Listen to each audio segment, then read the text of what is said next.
Sir मैं आपकी class के बाद से सो गया था। चलो करते हैं अपन आगे, कंटिन्यू करते हैं। कुछ अपने ने पढ़े है ना, प्रॉपर्टी अपन पढ़ रहे थे, मैट्रिक्स की प्रॉपर्टियां पढ़ रहे थे। कुछ अगले आगे वाली प्रॉपर्टी और देखते हैं, है ना। चलो तो मैं स्टार्टिंग से फर्स्ट प्रॉपर्टी से बता देता हूँ एक बार। जो जो प्रॉपर्टी यहाँ पे थी, सबसे पहली वाली प्रॉपर्टी कौन सी थी? सबसे पहली वाली प्रॉपर्टी थी अपने पास, the value of determinant remain unchanged if its row and column are interchanged, है ना। अगर अपन इसके रो, कोई डिटर्मिनेंट अपने पास, अगर इसके रो और कॉलम को मैं चेंज कर दूं, रो को कॉलम बना दूं और कॉलम को रो बना दूं, मतलब अपने पास जो इसका डैश बनेगा वो दोनों की वैल्यू आपस में क्या रहती है? इक्वल रहती है, कोई फर्क नहीं पड़ता है। ठीक है, फर्स्ट प्रॉपर्टी ये है भाई। ठीक है, ओके। दूसरी वाली प्रॉपर्टी, सेकंड प्रॉपर्टी अपने पास थी कि अगर कोई भी रो को आप, कोई भी दो रो को आपस में चेंज करूं या फिर कोई भी दो कॉलम को आपस में चेंज करूं तो साइन बाहर माइनस आ जाता है, माइनस बाहर साइन लग जाता है। ठीक है, फर्स्ट प्रॉपर्टी अपने पास क्या है? फर्स्ट ये है कि determinant of A equal to क्या आता है अपने पास? ये इक्वल टू आता है अपने पास डिटर्मिनेंट ऑफ ए डैश। ठीक है, ए डैश तुम जानते हो क्या होता है? उसके जो रो और कॉलम को आपस में चेंज कर देते हैं, रो को कॉलम बना देते हैं, कॉलम को रो बना देते हैं, वो डैश बनता है। तो जिसकी वैल्यू कोई फर्क नहीं पड़ता, सेम ही आती है। ठीक है, सेकंड प्रॉपर्टी बोल रहा है रो को, है ना, कोई भी रो को, है ना, मान लो यहाँ पे फर्स्ट रो को सेकंड रो में चेंज कर रहे हैं और सेकंड को फर्स्ट में, या फिर फर्स्ट कॉलम को सेकंड कॉलम में और सेकंड कॉलम को फर्स्ट कॉलम में, कोई भी दो कॉलम को आपस में इंटरचेंज करते हैं। ठीक है, ऐसे इंटरचेंज करते हैं तो माइनस साइन बाहर आ जाता है एक बार करने पे। अगर दो बार करेंगे तो माइनस दो बार बाहर आएगा तो प्लस बन जाएगा, तीन बार करेंगे तो माइनस तीन बार आएगा, माइनस बाहर आ जाएगा। बोलो समझ में आया कि नहीं आया ये वाला? Yes sir. Yes sir. है ना, आसानी से आ गया। तीसरा वाला, तीसरे वाली क्या प्रॉपर्टी है? Property number 3। प्रॉपर्टी नंबर 3 है कि इफ एनी टू रो, है ना, और कॉलम और फिर डिटरमिनेंट आर आइडेंटिकल। आइडेंटिकल का मतलब क्या होता है? कोरस्पॉन्डिंग एलिमेंट है सेम, है ना। आइडेंटिकल का मतलब सेम, समझ में आया कि नहीं आया? जैसे मान लो एक है, इसकी फर्स्ट रो और सेकंड रो, ठीक है, अगर सेम है, तो इस जो पूरी मैट्रिक्स बनेगी ना, उसकी वैल्यू क्या बनेगी? 0 बनेगी। ठीक है, अगर मान लो जैसे रो 1 इक्वल टू रो 2 आ जाए, या फिर ऐसे कॉलम 2 इक्वल टू कॉलम 3 आ जाए, तो मैट्रिक्स इक्वल टू कितना बन जाएगा? 0। बोलो समझ में आया कि नहीं आया? ठीक है, कोई भी दो रो आपस में सेम हो जाए या कोई भी दो कॉलम आपस में सेम हो जाए तो उसकी वैल्यू कितनी बनती है? 0 बनती है। ठीक है, फोर्थ प्रॉपर्टी क्या है? फोर्थ प्रॉपर्टी अपने पास है, if each, है ना, element of a row of a determinant is, है ना, multiplied by a constant k, then its value gets multiplied by k। तो देखो, अब जब अपन अगर कोई भी रो को अगर मल्टीप्लाई k करूंगा ना, मान लो ये डिटर्मिनेंट ऑफ a है, ये अपने पास क्या? डिटर्मिनेंट ऑफ a इधर है, मान लो ये अपने पास ऐसे है, इसकी वैल्यू मान लो आया, ये आया अपने पास 1 2 3 4 5 6 7 8 9। ठीक है, अगर मैं इसको मल्टीप्लाई करूं मान लो 2 से, तो 2 टाइम ऑफ डिटर्मिनेंट ऑफ ए, तो 2 टाइम ऑफ डिटर्मिनेंट ए करूंगा ना, तो इसमें से कोई भी एक रो या फिर कोई भी एक कॉलम 2 से मल्टीप्लाई होगा, सब नहीं होंगे। बोलो समझ में आया कि नहीं आया? Yes sir. है ना, कोई भी एक रो, कोई भी रो कर सकते हो जो तुम करो, तो मतलब इसको ये भी लिख सकते हो तुम, क्या इसको 2 से करवा दो तो बचेगा 2 8 14 और बाकी सारे सेम। बोलो समझ में आया कि नहीं आया? मतलब कोई भी एक रो क्या हो जाएगी? मल्टीप्लाई, या कोई भी एक रो, मतलब पूरे नहीं होते, कोई एक रो या कॉलम मल्टीप्लाई होता है। अगर अपन कॉमन, अब सिंपल सी बात है, इसमें से कॉमन लेंगे तो भी एक रो में कॉमन लेने पे बाहर आ जाता है। बताओ समझ में आया कि नहीं आया? एक रो में से कॉमन लेने पे बाहर आ जाएगा। बोलो समझ में आया कि नहीं आया? Yes sir.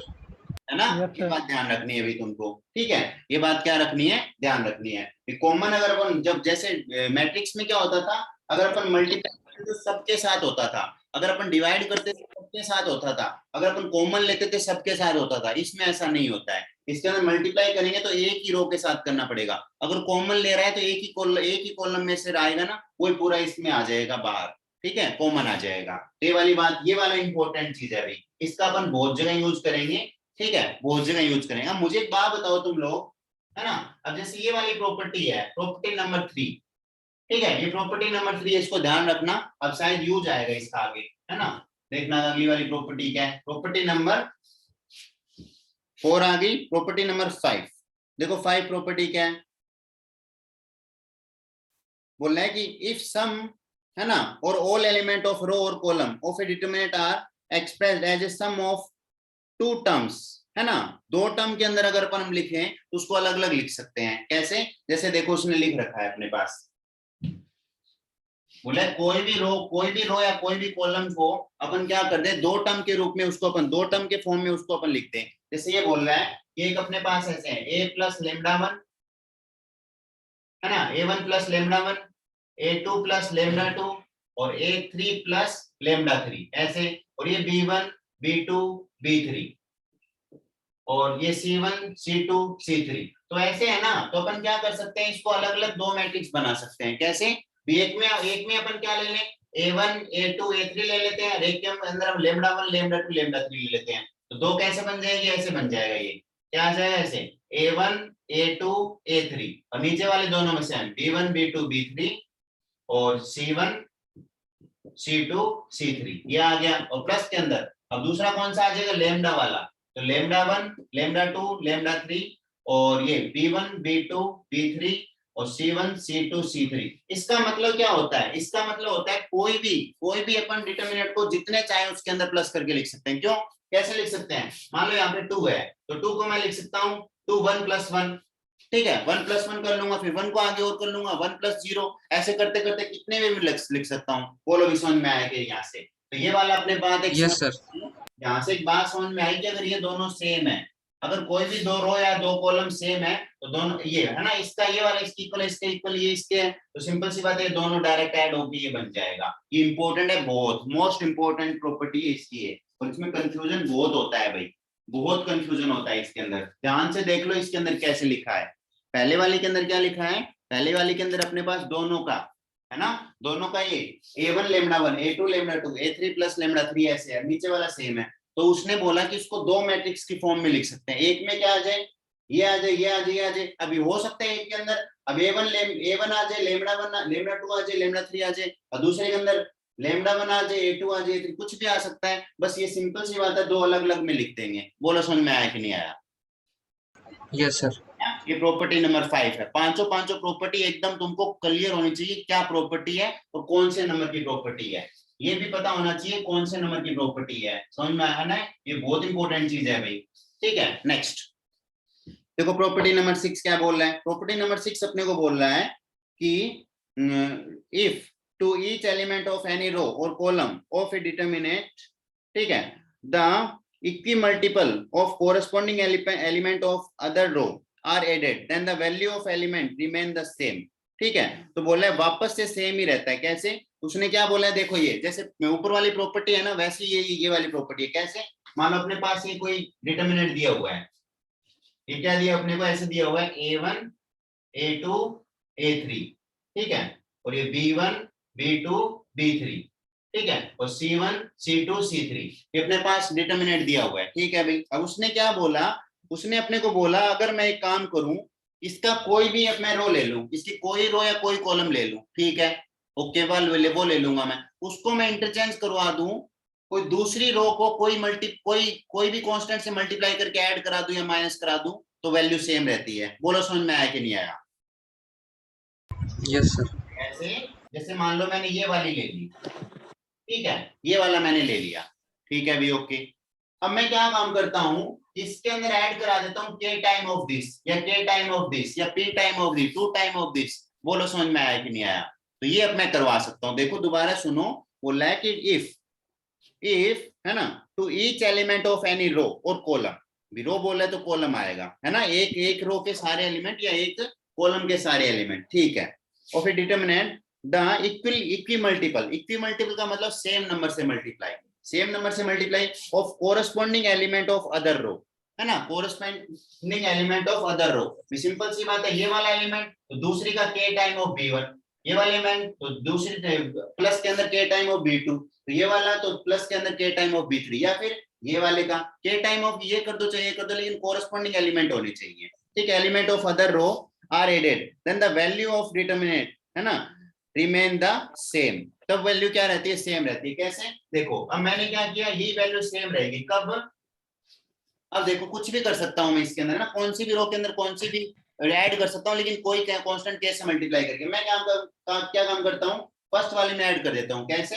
फर्स्ट वाले में मैं A1 तो है ही इसके अंदर, अब k टाइम ऑफ थर्ड वाली का कर देता हूँ ऐड, तो प्लस के अंदर k टाइम ऑफ C1, इसी तरीके से इसमें आ जाएगा A2 plus k time of C2, और इसी तरीके से इसमें आ जाएगा A3 plus k time of C3, है ना, बाकी दोनों सेम, तो B1 B2 B3 और C1 C2 C3। अब कोई बता सकता है क्या मुझे ये क्यों कैसे आई प्रॉपर्टी, ये कोई बता सकता है क्या मुझे? ये कोई भी देखो, ये प्रॉपर्टी जो पहले यूज किया ना उसी में से यूज हुआ, इतना मैंने बता सकता हूँ तुमको। सर पिछली वाली प्रॉपर्टी से। हाँ, यस, है ना, फिफ्थ प्रॉपर्टी। फिफ्थ प्रॉपर्टी से आई है। कैसे? अब मुझे एक बात बताओ, अगर ये वाला अपने पास 2 प्लस में लिखा है तो इसको मैं 2 अलग अलग में लिख सकता हूँ क्या? Yes sir. Yes sir. तो इसको ऐसे लिखूंगा, देखना मैं प्रूव करा रहा हूँ इस प्रॉपर्टी को, इसने बोला ये दोनों इक्वल होते हैं, इस चीज को मैं प्रूव करवा रहा हूँ। कैसे? देखो जरा, ये इसको मैंने 2 अलग अलग में लिख लूंगा, ठीक है, एक में क्या लिख लूंगा, ये वाला प्लस ये और एक में दूसरे वाला, तो ये आ जाएगा अपने पास A1 A2 A3 और B1 B2 B3 और C1 C2 C3, ये आ गया प्लस के अंदर, k time of C1 k time of C2 k time of C3, फिर आएगा B1 B2 B3 और C1 C2 C3। अब मुझे एक बात बताओ, देखो k इस पूरे रो, इसमें पूरे रो के अंदर k है क्या?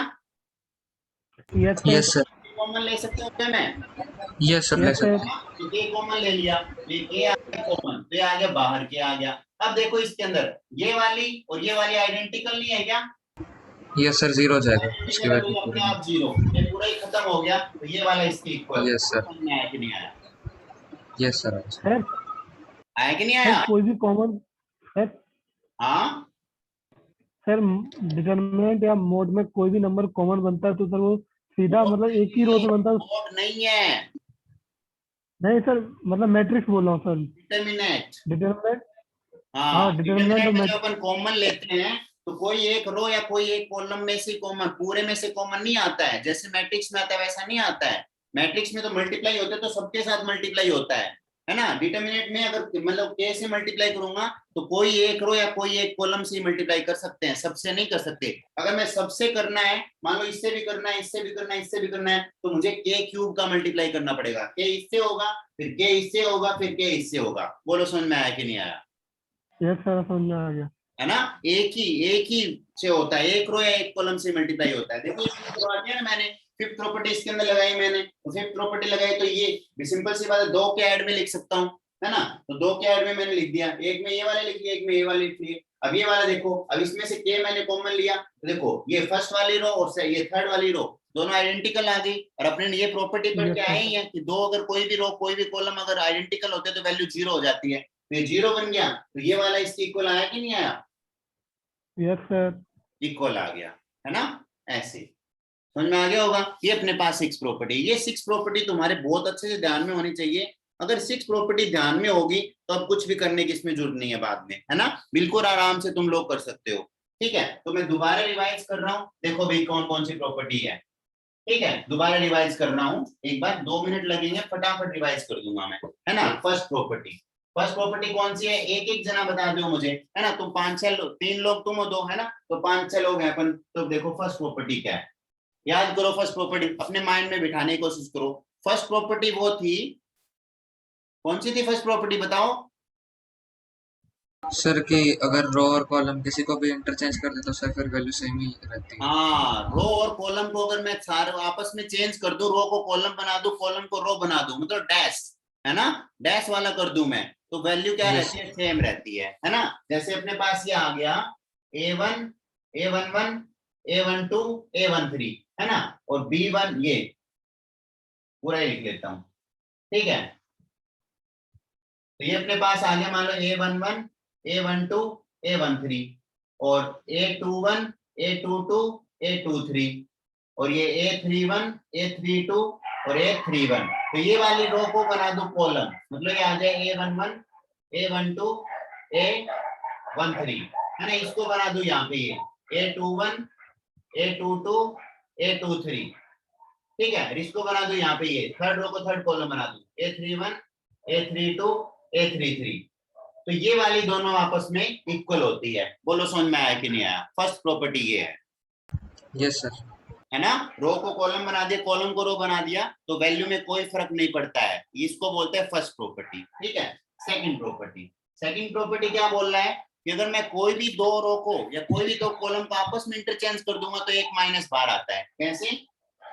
जैसे अपने पास है A11, A12, A13, A22, A21, A22, A23 और A31, A32, A33 ये है। तो अगर मैं इसमें से एक काम करूं, मैं इसको ले जाऊं यहाँ पे, ठीक है, और इसको ले जाऊं यहाँ पे।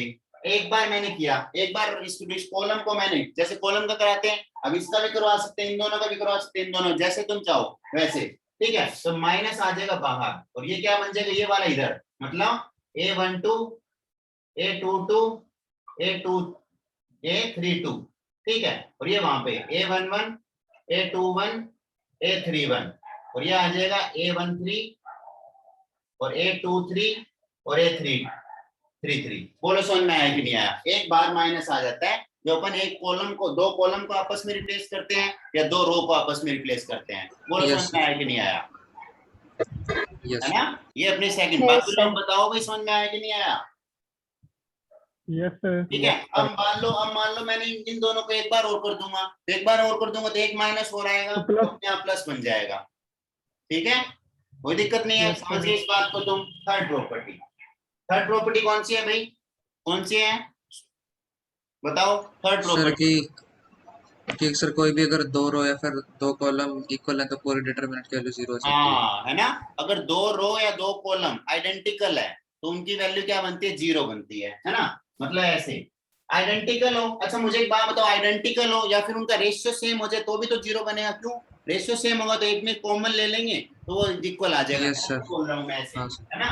जैसे मैंने बोला 1 2 3, है ना, 2 4 6 9 7 2, है ना, ये बना। अब कोई देखा अगर ये इक्वल तो नहीं है, अरे इक्वल तो नहीं है तो क्या हो गया? देखो इसमें से, इस वाले में से 2 कॉमन ले लो, तो 2 कॉमन ले लेंगे तो क्या आ जाएगा? 1 2 3, यहाँ भी 1 2 3 और 9 7 2, तो ये वैल्यू 0, तो 2 into 0, बोलो 0 आएगा कि नहीं आएगा? मतलब अगर ये यस सर। प्रोपोर्शनल हो, अगर कोई दो रो आपस में प्रोपोर्शनल का मतलब रेशियो सेम, 1/2, 2/4, 1/2, 3/6, 1/2। अगर कोई भी दो रो का या कोई भी दो कॉलम का रेशियो अगर सेम आए, दोनों आपस में प्रोपोर्शनल हो, तो भी वैल्यू 0 आएगी। बोलो समझ में आया कि नहीं आया? क्योंकि ये प्रॉपर्टी अपन जानते हैं, कॉमन लेके देखेंगे तो दोनों रो आइडेंटिकल बन जाएगी, 0 बन जाएगा। बोलो समझ में आया कि नहीं आया? Yes sir. है ना, ये समझ गए होंगे। तो यहाँ पे अगर कोई भी दो रो सेम, मतलब ऐसे मान लो ये अपने पास है A11, A12, A13 और ये भी क्या है A11, A12, A13, है ना। K टाइम भी लेंगे, अगर K टाइम भी अगर इसको ले लो तो भी कोई फर्क नहीं पड़ेगा क्योंकि K कॉमन आ जाएगा। A31, A32, A33, है ना, तो इसकी वैल्यू 0 बनती है। बोलो समझ में आया कि नहीं आया भाई? यस है ना। सर। अगर यस दो सर। रो की क्या हो, प्रोपोर्शनल हो, आपस में रेशियो सेम हो, कोई भी दो रो या दो कॉलम, अगर रो के लिए बोला है तो कॉलम अपने आप आता है, वहां पे बताने की जरूरत नहीं है। ठीक है, तो उसकी वैल्यू 0 बनती है। ठीक है, अभी ये थर्ड प्रॉपर्टी हो गई।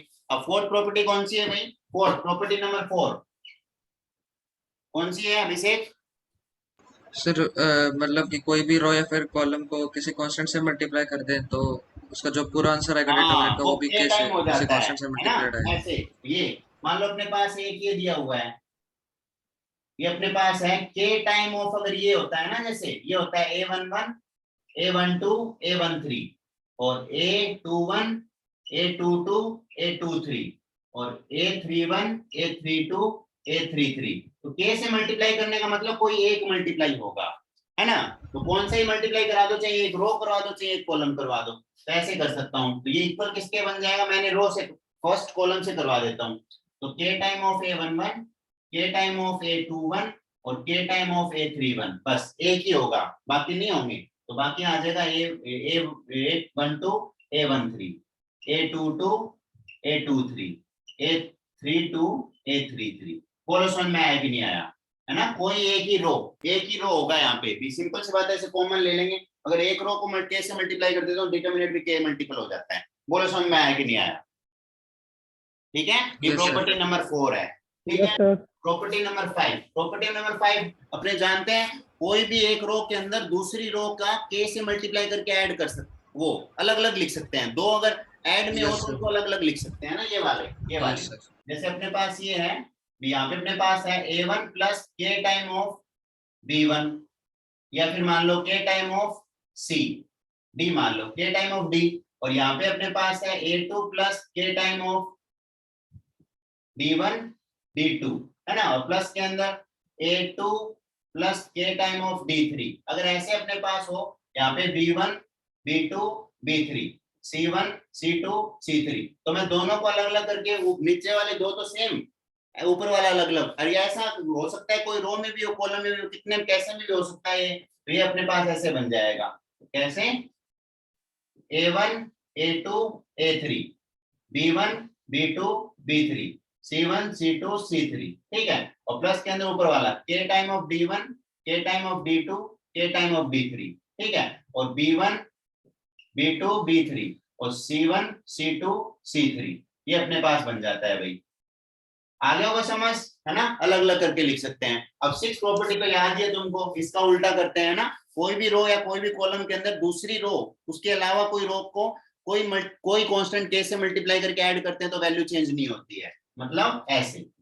मान लो a1 है, a2 है, a3 है, b1 है, b2 है, b3 है, c1 है, c2 है, c3 है। तो अब क्या कर सकता हूं मैं, अब मान लो मैं क्या कर रहा हूँ, दूसरी वाली रो के अंदर तीसरे वाले को k से मल्टीप्लाई करके ऐड कर रहा हूँ, मतलब a1 a2 a3, ठीक है। अब ये इसको करो तो आएगा b1 के अंदर प्लस के अंदर k टाइम ऑफ c1, और ये b2 के अंदर k टाइम ऑफ c2, और b3 के अंदर k टाइम ऑफ c3। अगर ये कर दूं तो भी वैल्यू चेंज नहीं होती है। बोलो समझ में आया कि नहीं आया। ये 6 प्रॉपर्टी है, ये तुमको वो ऐसी कैसी माइंड में छपी होनी चाहिए तुम्हारी, एकदम ऐसी कैसी। अगर मैं पूछूं फर्स्ट प्रॉपर्टी से, अब मैं आगे क्वेश्चन करूंगा तो वहां पे मैं बताऊंगा नहीं तुमको कौन सी है, मैं डायरेक्ट बोलूंगा property number 5, property number 3, property number 2। बोलो समझ में आया कि नहीं आया, यस सर, है ना। तो ये Yes, तुमको sir. अच्छे से ये याद होनी चाहिए, भी एकदम अच्छे से पता होना चाहिए कौन सी प्रॉपर्टी कैसे कैसे यूज कर रखी है, ठीक है। आराम से कर सकते हो, कोई दिक्कत नहीं है। ये प्रॉपर्टी ढंग से तुमको सीखनी है ना, ढंग से याद करनी है। 5 मिनट ढंग से सोचोगे आराम से, इसको आराम से याद हो जाएगी। कोई फर्स्ट वाला पता ही है, रो कॉलम को आपस में चेंज करने में कोई फर्क नहीं पड़ता। सेकंड वाला माइनस टाइम आ जाता है कोई रो को करने पे। थर्ड वाला अगर आइडेंटिकल हो तो 0 हो जाता है, ठीक है। और फोर्थ वाला k से मल्टीप्लाई करते हैं तो कोई एक रो या कॉलम ही होती है, कॉमन आता है, एक रो में कॉमन में जाता है। फिफ्थ वाला 2 में लिख सकते हैं अगर 2 वाला प्लस में हो तो। 6 वाला कोई भी एक रो को दूसरी रो का k से मल्टीपल करके कॉरेस्पॉन्डिंग ऐड करके लिख सकते हैं, कोई फर्क नहीं पड़ता। हो गई 6, 1 मिनट का काम है। चले आगे, यस सर, ठीक है, आराम से ये कर सकते हो भाई तुम लोग, है ना। अभी इन्हीं 6 प्रॉपर्टी का यूज करेंगे अपन, इन्हीं का यूज कर करके आगे क्वेश्चन होंगे। अगर ये प्रॉपर्टी याद नहीं होगी तो क्वेश्चन भी नहीं होंगे भाई, है ना। और इसमें आते हैं 6 नंबर के क्वेश्चन, काफी आते हैं। चलो, ये अपनी प्रॉपर्टी होती है कंप्लीट, ठीक है। अब देखो 4.2 के अंदर बोल रहा है इनको एक्सपेंड नहीं करना, डायरेक्ट इनकी वैल्यू इसकी इक्वल बतानी है ना। एक्सपेंड नहीं करना, डायरेक्ट इक्वल बतानी है, ठीक है। अब जैसे फर्स्ट वाला क्वेश्चन अपने पास है, फर्स्ट वाला क्वेश्चन क्या लिख रखा है। अब भाई मैं सोचता हूँ तुम एग्जांपल खुद से कर लोगे, है ना। एग्जांपल खुद से करने की ट्राई करना, मैं 4.2 के 1-2 क्वेश्चन करवा देता हूँ। देखो क्या बोल रहा है ये फर्स्ट वाला क्वेश्चन अपने को दे रखा है ऐसे। ये बोल रहा है कि x y z और a b c, और यहाँ पे x plus a x plus b x plus c, बोले इसकी वैल्यू 0 है ना। अपन सोल्व करो आगे करेंगे, वैसे नहीं करना है इसको जो अपने 6 रूल लिए थे ना, अभी अपने ने 6 रूल लिखे थे प्रॉपर्टी की मदद से सोल्व करवाना है कि 0 होगा। बोलो कैसे करेंगे, कोई बताएगा क्या मुझे। अब याद करो, इसके अंदर फिफ्थ प्रॉपर्टी लगा के मैं ये 2 प्लस में इसको अलग अलग लिख सकता हूँ क्या, यस सर, है ना। फिफ्थ प्रॉपर्टी लग जाएगी, एक में आ जाएगा, एक में आ जाएगा, ये दोनों सेम रहेगा। तो देखो लिखो जरा इसको, तो अपने पास आएगा x y z और a b c, और वहां से आ जाए एक बार x एक बार x एक बार x, ये आ गया, ठीक है भाई, ओके। और प्लस के अंदर उधर वाले को करेंगे तो x, सॉरी गलत लिख दिया लग रहा है मेरे को, ये x y z है अभी, x नहीं है, ये x y z है, ये x है, ये y है, ये z है ना। और ये x है, ये y है, ये z है। और दूसरे वाले में आ जाएगा x y y z और a b c, और ये आ जाएगा ABC। अब बताओ, देखो इसके अंदर ये वाली और ये वाली आइडेंटिकल है क्या? Yes sir. 0। इसमें देखो ये वाली और ये वाली यस सर, ये भी आइडेंटिकल है क्या? यस। 0। 0 + 0। बोलो समझ में आया कि नहीं आया? Yes sir. है ना? पहले प्रॉपर्टी नंबर 5 लग गई, ठीक है, फिर प्रॉपर्टी नंबर 3 लग गई। बोलो समझ में आया कि नहीं आया? सब लोगों के समझ में आया कि नहीं ये वाला बताओ?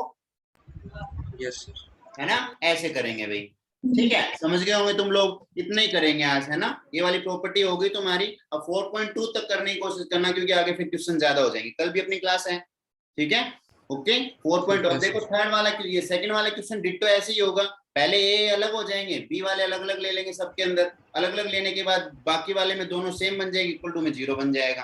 और थर्ड वाले में अपन 65, 75, 86 इसमें से कॉमन लेंगे, 2 सेम आ जाएगी, हो जाएगा, ठीक है? ऐसे ही फोर्थ वाला है, बिल्कुल आसान आसान है भाई, आराम से क्वेश्चन नंबर 4 तक करने की कोशिश करना।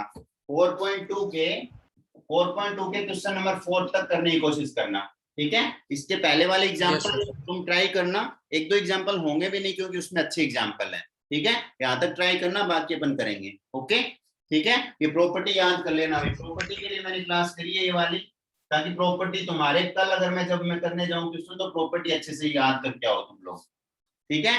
प्रॉपर्टी वैसे याद क्या करनी है, सारी प्रॉपर्टी सेम सी है, पता चल रहा है कैसे कैसे होगा क्या नहीं होगा, ठीक है? ओके, बाय, रखते हैं अभी, पढ़ना अच्छे थैंक से। You sir. Bye sir.